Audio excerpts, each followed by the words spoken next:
Our congressional correspondent Kilmeny Duchart is live on Capitol Hill right now with the very latest there.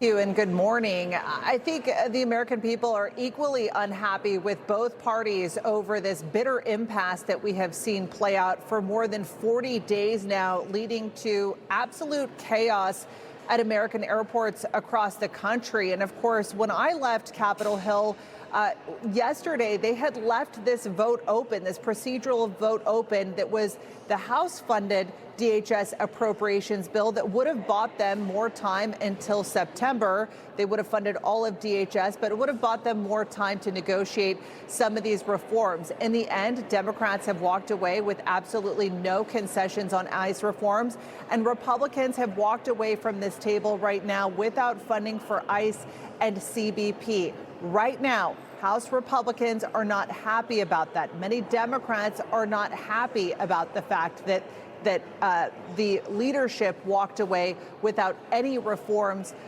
for ICE. So a lot of people are saying, what was all of this for? But I just spoke a short time ago with Republican Congressman Byron Donalds. Here's where he's at. I think this is BS, to be honest with you. The Democrats took us through 40 years of foolishness. Again, they got no concessions. But the Senate, what they really did is there were 5 senators on the floor. There wasn't a vote. They didn't do a roll call. The other senators went to sleep, and they did unanimous consent.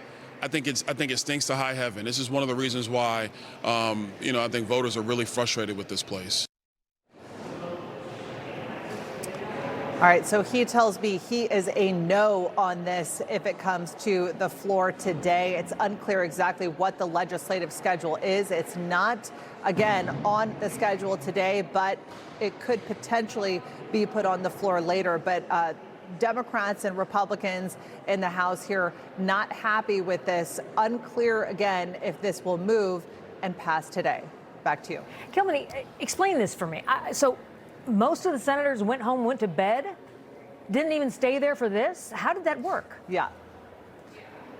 You know, they did this through a process called unanimous consent. So this was a procedure that, again, if there were enough people on that floor in particular to vote in favor of pushing forward with that resolution, they did. As you heard from the Republican Senate Majority Leader, John Thune, this was less than ideal.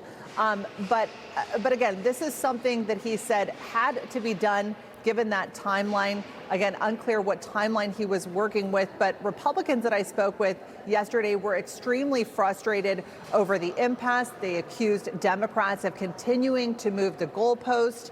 When I spoke to Republican Senator Katie Britt, she had said to me in particular that Democrats would not get additional reforms if they weren't willing to fund ICE. They weren't willing to fund ICE. They got no reforms at the end of the day. Wow. All right, Kilmeny, thank you. Information. Truth is freedom. Is Newsmax. It's real news for real people.